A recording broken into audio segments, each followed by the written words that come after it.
Hello guys, I am Nikki और आप देख रहे हैं अपने YouTube channel IQ students point. So guys, जैसा कि आपको पता है कि हमने जो अपनी हिस्ट्री कंटिन्यू कर रखी है उसमें हमने यूनिट फर्स्ट में जो सबटाइटल था उसको कंप्लीट कर लिया, कॉन्सिक्वेंसेस को कंप्लीट कर लिया एंड आज की वीडियो में हम लीग ऑफ नेशन को स्टार्ट करेंगे। सो लीग ऑफ नेशन को स्टार्ट करने से पहले लीग ऑफ नेशन एक्चुअली में बना क्यों था, किस वजह से बना था, उन सब चीज़ों को जानना ज़रूरी है। सो पूरा जो आपका लीग ऑफ नेशन का प्रोसेस है वो कैसे क्या रहा है, उसमें कितने पार्ट्स हैं, कितने सब चीज़ें बनाई गई हैं, उसका संविधान क्या है, सारी चीज़ें हम क्लास में डिस्कस करेंगे। तो कोई डाउट आएगा या क्वेश्चन आएगा तो आप मुझसे कमेंट बॉक्स या टेलीग्राम चैनल पे पूछ लीजिएगा। So let's start. देखो, फर्स्ट वर्ल्ड वॉर जो है हिस्ट्री की सबसे पहली वॉर है और ये वॉर एक मात्र ऐसी वॉर है जिसके बाद अगर कुछ ये देखा जाता कि अगर कुछ हम एक कहते हैं ना कि फुल स्टॉप लगा देते तो हो सकता है सेकेंड वर्ल्ड वॉर नहीं होती। लेकिन फुल स्टॉप कैसे लगता, कोई देश किसी देश की बात मानने को तैयार थोड़ी था। तो फुल स्टॉप लगाने का काम था हमारा लीग ऑफ नेशन का, जिसको यूनाइटेड नेशन ऑर्गेनाइजेशन बोला जाता था, बट आज के टाइम पे इसको यूनाइटेड नेशन बोला जाता है। ठीक है, तो ये जो युद्ध था इसके परिणाम, इसके जो रिजल्ट्स निकले थे वो इतने भयानक निकले थे। लाखों करोड़ों लोग मर गए, बहुत घायल हो गए, कितने लोगों ने अपने घर खो दिए, बहुत सारी चीज़ें हुई, कितने देश बर्बाद हुए वगैरह वगैरह, कितनी आपस में दुश्मनियाँ भी बढ़ गई।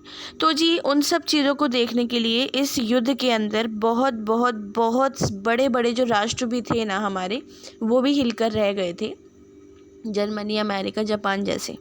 तो 1565 तक ये जो था युद्ध चला था टोटल, और इस युद्ध के अंदर लगभग 6 करोड़ सैनिक और बहुत नॉर्मल जो लोग थे वो सब मारे गए थे, जो हमारा फर्स्ट वर्ल्ड वॉर था बेसिक उसके अंदर।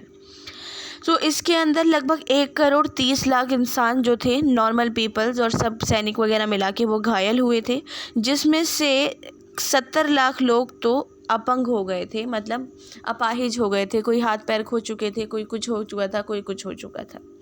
तो इस युद्ध में जो हमारी अलाइड पावर्स थी, जिनमें 27 देश थे, उनको हानि हुई। ठीक है, 2 पार्ट्स में डिवाइड थे, वो हमने फर्स्ट वर्ल्ड वॉर उसमें पढ़ा है, फर्स्ट टॉपिक में, अलाइड पावर्स और सेंट्रल पावर्स, मित्र राष्ट्र और धुरी राष्ट्र। तो उनमें से इन दोनों में से कोई एक हारा, जो हमारा मित्र राष्ट्र थे उनकी हानि हो गई थी। युद्ध में मारे गए 2/3 से ज़्यादा मित्र राष्ट्र ही थे जो युद्ध में मारे गए थे। तो युद्ध में मारे गए लोगों में बहुत सारे लोग जो थे वो कुछ बीमारियों की वजह से, कुछ महामारी की वजह से, कुछ भुखमरी की वजह से, इन सब की वजह से मारे गए थे। तो एक अगर हम अनुमान लगाएं तो 18,060 करोड़ लोग जो थे और डॉलर्स जो थे, तकरीबन इतने का नुकसान हो चुका था फर्स्ट वर्ल्ड वॉर के अंदर। तो इस तरीके से युद्ध एक जो बहुत बड़े पैमाने पर हुआ था, जिसमें जान की, पैसों की, चीज़ों की, सभी चीज़ की हानि हुई थी। तो उसको जन्म देने के बाद ये सोचा गया कि भाई इसको रोका भी तो जा सकता है ना, क्योंकि फर्स्ट वर्ल्ड वॉर के बाद सेकेंड वर्ल्ड वॉर की शुरुआत होने ही लगी थी। ठीक है, भले से 1918 तक ही चला, फिर वो हमारा कुछ सालों बाद जाकर शुरू हुआ। लेकिन ये बोला जाता है, मैंने आपको परिणाम में पढ़ाया है कि परिणाम में सबसे बड़ा रीज़न ये रहा है कि अगर लीग ऑफ नेशन जो है वो पावरफुल होती, ठीक है, तो सेकेंड वर्ल्ड वॉर नहीं होता, फर्स्ट वर्ल्ड वॉर तक ही कहानी ख़त्म हो जानी थी। लेकिन ऐसा नहीं हुआ। अब फिर आगे वक्त चला और हमारा राष्ट्र संघ का गठन पर बात चली। तो देखो 15 की स्टार्टिंग के अंदर ही कुछ अमेरिकी थे फिलोसफर्स वगैरह, उन्होंने न्यूयॉर्क में एक शांति सम्मेलन स्थापित करा था। न्यूयॉर्क में उस टाइम पर 1915 में, मतलब फर्स्ट वर्ल्ड वॉर के 1 साल बाद, एक शांति सम्मेलन बनाया गया जिसको लीग टू इन्फॉर्म पीस बोला जाता है। ठीक है, तो 1916 की बात जब आई तो 1916 में हमारे वुडरो विल्सन जो हैं, राष्ट्रपति वुडरो विल्सन, इन्होंने इस पूरी ऑर्गेनाइजेशन के बारे में अपना भाषण दिया और उन्होंने अपने भाषणों में इस पूरे संगठन को एक इस तरीके के विचार के बारे में सामने रखा कि भाई ये जो है एक वॉर को, एक छोटी से छोटी लड़ाई को भी रोकने के लिए काफ़ी हेल्पफुल रहेगा। तो उस संस्था को क्या नाम दिया गया, हमारा राष्ट्र संघ, लीग ऑफ नेशन। तो formation of league of nation इस तरीके से शुरू हुई। लेकिन अब बात जब आती है हमारे वर्ल्ड वॉर की, तो 1914 में जब फर्स्ट वर्ल्ड वॉर स्टार्ट हुआ था, मतलब जब स्टार्ट होने की कगार पे था, बिल्कुल अपनी चरम सीमा पे पहुंच गया था, तब बहुत सारे हमारे शक्तिशाली राष्ट्र थे जो सरकारी अधिकारी और पॉलिटिशियंस ने मिलाकर, उन सभी ने मिलाकर एक इंटरनेशनल संगठन तो शुरू करने के बारे में सोच लिया था, क्योंकि इसका परिणाम सभी को बहुत अच्छे से पता था कि वॉर होने का मतलब है जान माल धन पैसा सब चीज़ की हानि होना। ठीक है, तो ये चीज़ देखी गई। फिर 1918 में जब राष्ट्र जो थे कुछ जीते फर्स्ट वर्ल्ड वॉर के बाद, तो कुछ युद्धों में समझौते हुए, ट्रीटीज़ हुई, और उन ट्रीटीज़ के अंदर क्या चीज़ सबसे इम्पॉर्टेंट देखी गई कि राष्ट्रों ने बातचीत करके राष्ट्र संघ की स्थापना पर बहुत ज़्यादा जोर दिया। तो इस हिसाब से हमारा 8 जनवरी 1919 को एक ऐतिहासिक भाषण हुआ था, पूरे भविष्य का एक ऐतिहासिक भाषण उसको बोला जाता है, जो लीग ऑफ नेशन के लिए स्पेशली रखा गया था। लीग ऑफ नेशन को डेवलप करने के लिए उस भाषण को बोला गया था। अब एक बहुत भयानक बात जानने की जो ज़रूरी है, हमारे जो वुड्रो साहब हैं, वुड्रो विल्सन ने 8 जनवरी 1919 को अपने ऐतिहासिक भाषण, ही जो ऐतिहासिक भाषण की मैं बात कर रही थी अभी, उसमें ये घोषणा की कि विश्व को भविष्य में युद्धों से बचाने और शांति और सुरक्षा की स्थापना के लिए राष्ट्रसंघ की स्थापना ज़रूरी है। ठीक है, ये मैंने इंग्लिश में भी लिख दिया, इंग्लिश मीडियम के स्टूडेंट्स कॉपी कर लेना। अब इस चीज़ में भयानक बात ये निकली कि वुड्रो विल्सन का ये दिमाग खुद नहीं चला था। वुड्रो विल्सन ने कॉपी करी थी हमारे R.S. बेकर की। इनकी पुस्तक थी Woodrow Wilson and world settlement. तो वुड्रो विल्सन ने अपने जो थॉट थे वो अपने R.S. बेकर पर ही रखे थे।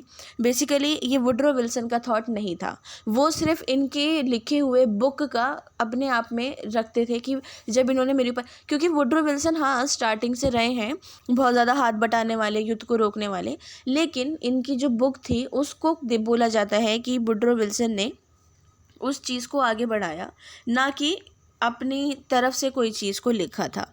फिर पेरिस में 25 जनवरी 1919 को ये शांति सम्मेलन, दूसरा शांति सम्मेलन हुआ था, और इस शांति सम्मेलन के अंदर राष्ट्र संघ के संविधान के बारे में बातचीत की गई कि इसका संविधान को भी बनाना बहुत ज़रूरी है।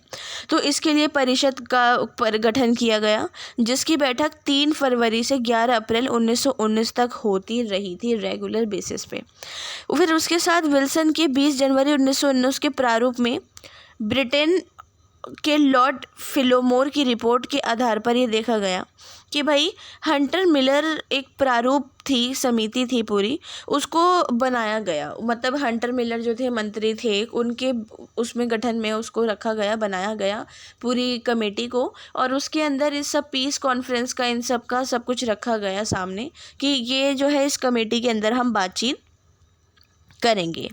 फिर उसके बाद थोड़ा और टाइम आगे बढ़ा तो क्या देखा गया कि सबसे ज़्यादा राष्ट्र संघ के सिद्धांतों में जो देन दी थी वो हमारे अमेरिका और ब्रिटेन ने दी थी, और जो थोड़े कम लेवल पे दी थी फ्रांस, जापान और इटली ने दी थी हमारे लीग ऑफ नेशन के फॉर्मेशन के लिए, उसके हेल्प के लिए, सब चीज़ों के लिए।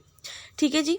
उसके अलावा फिर थोड़ा और टाइम आगे बढ़ा तो टाइम आगे बढ़ने से क्या हुआ, सबसे पहले तो 28 अप्रैल 1919 में सबसे पहले ये चीज़ देखी गई कि 26 संशोधन हुए थे हमारे लीग ऑफ नेशन में। फिर 5 मई 1919 में राष्ट्र संघ की स्थापना हो गई थी, मतलब इसको इम्प्लीमेंट कर दिया गया था। फिर 10 जनवरी 1920 के टाइम पे राष्ट्र संघ के जो बिहेवियर था, मतलब उसको एक्चुअली में यूज़ करना, उसको सब कुछ एक्सेप्ट करना, सब कुछ जो था कि मतलब बैठक हुई, सब कुछ हुआ, वो हमारा 10 जनवरी 1920 को हुआ। फिर नवंबर में 16 जनवरी के टाइम पे 1920 में ही अगेन जो इसका बिहेवियर था उसको इम्प्लीमेंट किया गया कि हाँ अभी एक्चुअली में यूज़ किया जाएगा। एंड उसके ही 6 दिन बाद उसके मतलब थोड़े टाइम बाद 15 नवंबर के टाइम पे यहाँ पर एक चीज़ बहुत इम्पॉर्टेंट देखी गई कि इसका सबसे इम्पॉर्टेंट चीज़ का इसका मुख्यालय हेडक्वार्टर बनाना था, जो कि जिनेवा में मौजूद है आज तक। ठीक है, तो ये चीज़ आपको याद रखनी है। और इसकी जो पहली बैठक हुई थी वो भी 15 नवंबर 1920 में ही जिनेवा में हुई थी। तो ये बहुत कॉमन और कॉम्पिटिटिव लेवल का क्वेश्चन है। लीग ऑफ नेशन का जो हेडक्वार्टर है, मुख्यालय है, वो जिनेवा में है, आप सबको पता होना चाहिए। ठीक है स्टूडेंट, सो ये हमारा फॉर्मेशन हो चुकी है। अब हमारी बात आती है राष्ट्र संघ के संविधान की।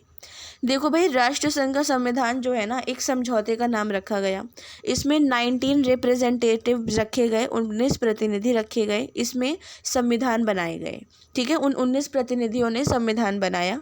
उसके बाद विल्सन जो थे, वुडरो विल्सन, इस पूरे सम्मेलन के अध्यक्ष बन गए। तो राष्ट्रसंघ का जो समझौता था वो टोटल 4000 शब्दों में पूरा हुआ था। और राष्ट्रसंघ के संविधान की जो भूमिका थी उसके साथ साथ 26 धाराएं भी उसके अंदर रखी गई। ठीक है, संविधान का फॉर्मेशन हो रहा है यहाँ पे। तो इस हिसाब से क्या इंपॉर्टेंट यहाँ पे चीज़ रखी गई कि भूमिका में इसके उद्देश्य अंतर्राष्ट्रीय शांति एवं सुरक्षा की प्राप्ति, भविष्य में युद्धों को रोकना और अंतर्राष्ट्रीय सहयोग और सहिष्णुता को बढ़ावा देना बताया गया था। तो संविधान के अंदर सबसे पहली जो 26 धाराएं और इन सब चीज़ों के बाद रखी गई चीज़ वो यही रखी गई कि इसका उद्देश्य है इंटरनेशनल पीस बनाए रखना, सेफ्टी देना और फ्यूचर में जो युद्ध होने वाले हैं या जो भी युद्ध हो सकते हैं उनको रोकना, इंटरनेशनल लेवल पर पार्टिसिपेट करना और बहुत ज़्यादा से ज़्यादा निशस्त्रीकरण को बढ़ावा देना। ठीक है स्टूडेंट, सो ये हमारा संविधान भी बन गया। अब बात आती है हमारे राष्ट्रसंघ की स्थापना की उद्देश्य की। देखो जी, राष्ट्रसंघ की स्थापना के उद्देश्य कुछ पर्टिकुलर पॉइंट्स में मैंने आपके डिवाइड कर दिए हैं। सो वो हमारे जो उद्देश्य हैं वो निकल कर आते हैं। सबसे पहला, सामूहिक सुरक्षा द्वारा युद्धों को रोकना। सामूहिक सुरक्षा, कभी अगर आप लोग, जैसे मैंने आपको पहले भी एक वीडियो में एग्जांपल दिया था कि हमारी टीम आप लोगों को घुमाने लेके जा रही है। सो मुझे वो चीज़ सेफ्टी महसूस और पैसे का थोड़ा बहुत बचत, लोगों को ध्यान में रखना, सब चीज़ें, खाने पीने का, बच्चे का रिफ्रेशमेंट का, सब चीज़ें ध्यान में रखना तब होगा जब मैं उस चीज़ को एक सामूहिक रूप से करूँगी। मतलब मैं अपनी पूरी टीम मेंबर के साथ मिलके, आप लोगों के साथ मिलके करूँगी, को अंडरस्टैंडिंग और अंडरस्टैंडिंग बना कर करूँगी। तो सामूहिक सुरक्षा द्वारा युद्ध को रोकना इनके सबसे पहला उद्देश्य है कि मैं लीग ऑफ नेशन की हेड हूँ और आप लोग जो हो सारे, इंडिया, रशिया, पाकिस्तान, चाइना, सब हो। ठीक है, तो मेरा एक फ़र्ज़ बनता है कि मैं आप लोगों के पार्टिसिपेट से उस युद्ध को रोकने की कोशिश करूं, जो युद्ध चल रहा है या होने वाला है या हो चुका है। ठीक है, नेक्स्ट पॉइंट है शांति एवं सुरक्षा की स्थापना। पीस बनाए रखना और सेफ्टी बनाए रखना लीग ऑफ नेशन का दूसरा कर्तव्य है, उसका उद्देश्य है, उसका मेन मोटिव है। तो पीस, किसी भी तरीके की पीस, युद्ध को लेकर, लड़ाई झगड़ों को लेकर, या फिर जस्ट लाइक एग्जांपल अगर मैं आपको बताऊं तो 2012 में निर्भया रेप केस जो था वो एक इंटरनेशनल मुद्दा बन गया था। वो मुद्दा इंटरनेशनल जब बना तो उसमें इंटरनेशनल कोर्ट ने, वर्ल्ड हेल्थ ऑर्गेनाइजेशन ने और कुछ फेमिनिस्ट जो थे उन्होंने और यूनाइटेड नेशन ने पार्टिसिपेट किया था ताकि उस मुद्दे को जल्द से जल्द हल किया जा सके, क्योंकि वो मुद्दा इतना भयानक बन चुका था कि वो इंडिया, आउट ऑफ इंडिया, सब जगह फेमस हो चुका था। तो उससे जो थी अशांति पैदा हो रही थी, लोग जो थे पुलिस वालों को मारना, प्रोटेस्ट करना, सब कुछ करना, कैंडल मार्च, ये सब बहुत कर रहे थे। तो उसको देखते हुए अब इसके अंदर यूनाइटेड नेशन का, मतलब लीग ऑफ नेशन का पार्टिसिपेट करना ज़रूरी था। तो शांति बनाए रखना ये फर्स्ट प्रायोरिटी है, सेकंड प्रायोरिटी है। और एक चीज़ मैं यहाँ पे और क्लियर कर दूँ, बहुत सारे बच्चे ये सोच रहे होंगे कि मैं कभी लीग ऑफ नेशन बोल रही हूँ, कभी यूनाइटेड नेशन बोल रही हूँ। बेटा, पहले लीग ऑफ नेशन था, फिर यूनाइटेड नेशन ऑर्गेनाइजेशन हुआ, देन आज के टाइम पे यूनाइटेड नेशन है। ठीक है, ये मैंने स्टार्टिंग में भी क्लियर करा है। उसके बाद आपका थर्ड पॉइंट आता है विश्व के सभी राष्ट्रों के बीच भौतिक और मानसिक सहयोग को प्रोत्साहित करना। देखो, अगर मानसिक और भौतिक रूप देखा जाए तो सबसे पहली बात इंडिया पाकिस्तान की आती है। इंडिया पाकिस्तान का 36 का आंकड़ा है, कभी बन ही नहीं सकती। तो वही चीज़ कि विश्व के सभी राष्ट्र, अच्छा ये चीज़ आपको पता है कि पॉलिटिकल लैंग्वेज में कंट्रीज़ को राष्ट्र या राज्य बोला जाता है। ठीक है, तो इन्होंने बोला है कि वर्ल्ड के सभी कंट्रीज़ के बीच भौतिक और मानसिक सहयोग को प्रोत्साहन करना, उसको बहुत ज़्यादा बढ़ावा देना। आपस में कितने, जैसे अब चाइना का बोला जा रहा है कि चाइना ऊपरी तिब्बत के पास से, अरुणाचल प्रदेश, सेवन सिस्टर के पास से और कश्मीर के पास से इंडिया पर कब्ज़ा करना चाहता है, वो इंडिया को भी अपने अंडर में लेना चाहता है।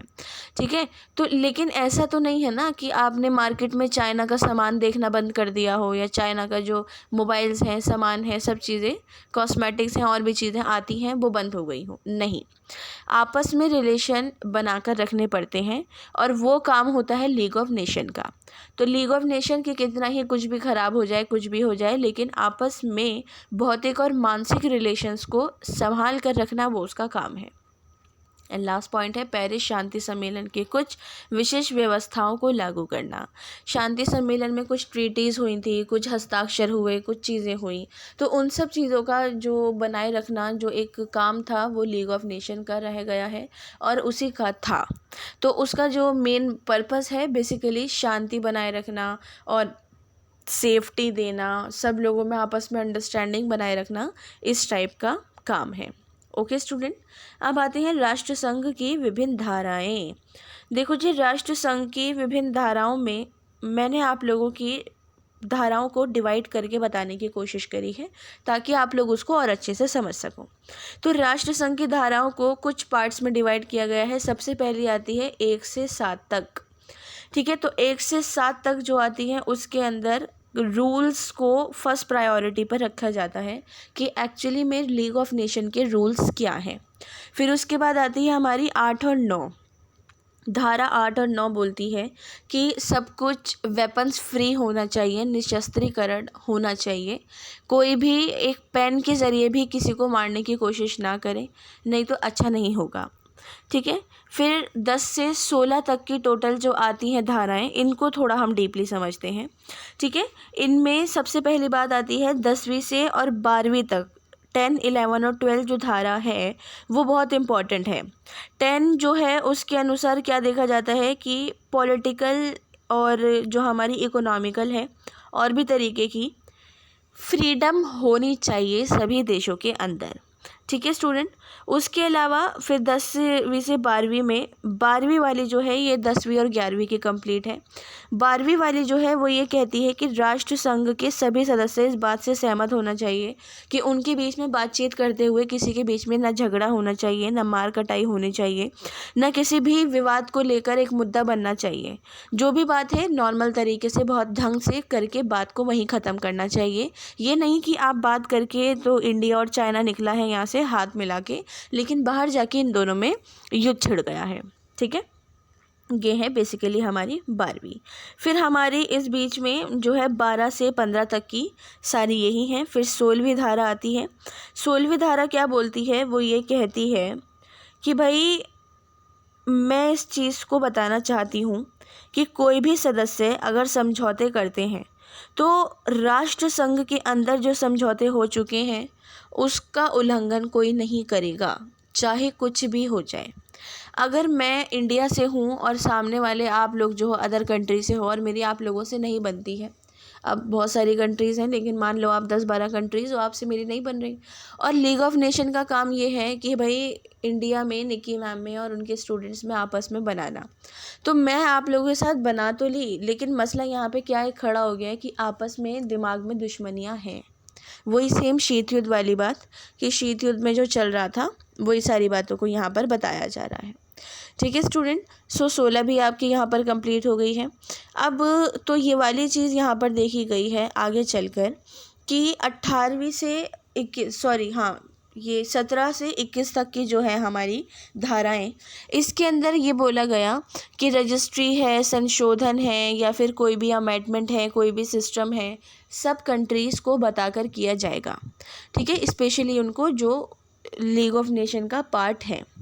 उसके अलावा फिर हमारी 22 से 23 जो है वो हमें बोलती है कि बाल कल्याण, रोगों पर नियंत्रण करना, नारी व्यापार, श्रमिक कल्याण, इन सब चीज़ों को हैंडल करना।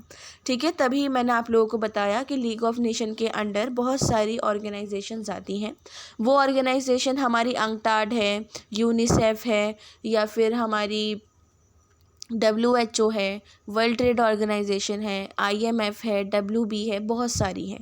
तो ये सारी जो ऑर्गेनाइजेशंस हैं ये हमारी league of nation means United nation के अंडर में आती हैं। फिर हमारा जो इन्होंने आर्टिकल 24 रखा है, इनका आर्टिकल 24 ये बोलता है कि कोई भी इंटरनेशनल इंस्टीट्यूट के साथ उनके संबंधों का बातचीतों को ज़्यादा नहीं बढ़ाएगा। मतलब ये कि जैसे वो सिफारिश वाली बात है या जो भी, वो सारी चीज़ें नहीं होनी चाहिए, सबका आपस में एक जैसा रिलेशन होना चाहिए। 25वीं जो धारा है वो ये बोलती है कि हम सबसे ज़्यादा रेड क्रॉस संगठन जो होते हैं उनको प्रोत्साहित करेंगे।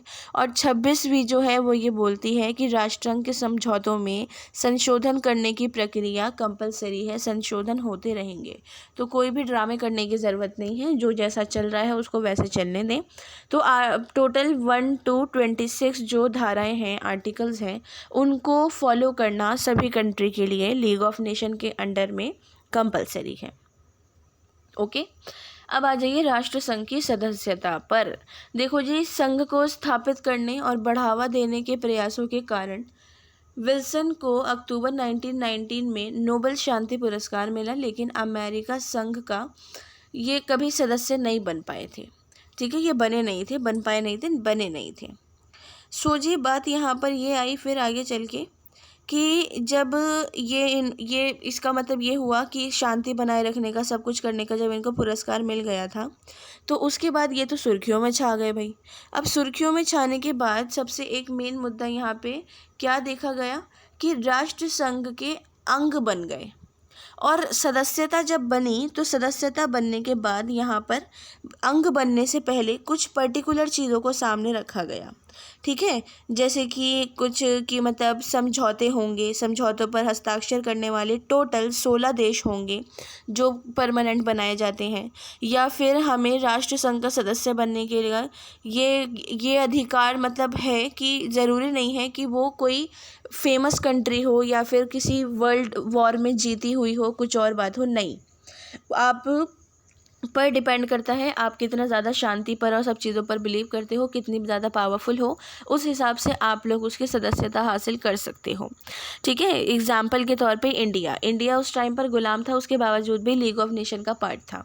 और अगर आप लोगों को, अगर आपने न्यूज़ देखी हो, सब कुछ हो, तो रुचिरा नाम की जो एक लेडी हैं वो यूनाइटेड नेशन की परमानेंट मेंबर बनी हैं अभी कुछ हाल फिलहाल कुछ महीनों पहले। तो बेटा करंट अफेयर्स देखा करो सभी स्टूडेंट्स, बहुत बेटर रहता है। पढ़ने वाले बच्चे हो, ऑब्वियसली बात है आगे भी बढ़ना है, तो आप लोगों को वो सब देखने ज़रूरी है। ठीक है, तो इसके साथ साथ ये भी चीज़ सदस्यता में रखी गई कि अगर कोई देश अपनी मर्ज़ी से लीग ऑफ नेशन का पार्टिसिपेशन छोड़ना चाहता है तो वो अपनी मर्ज़ी से छोड़ सकता है, कोई ज़बरदस्ती नहीं है कि आप ज़बरदस्ती बन के बैठो, आपकी जगह कोई और आ जाएगा, कोई प्रॉब्लम वाली बात ही नहीं है। तो इसके साथ साथ बस ये सारी चीज़ें रखी गई। फिर हमारी यहाँ पर बात आ गई है राष्ट्र संघों के अंग की।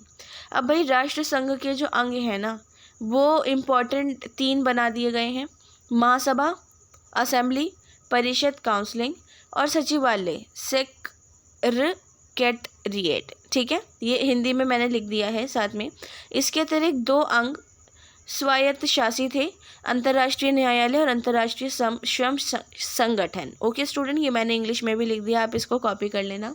सो ये जो आपकी membership of the league of nation है ना, कि राष्ट्र संघ के अंग जो अब आ गए हैं, इनको डीपली हम नेक्स्ट क्लास में पढ़ेंगे। होप्स हो कि यहाँ तक तो आपका क्लियर हो चुका हो। बाकी कोई डाउट आ रहा है, कोई क्वेश्चन है या कोई सजेशंस हैं, तो आप मुझसे कमेंट बॉक्स या टेलीग्राम चैनल पर पूछ सकते हैं। So thanks for the watching and best of luck all.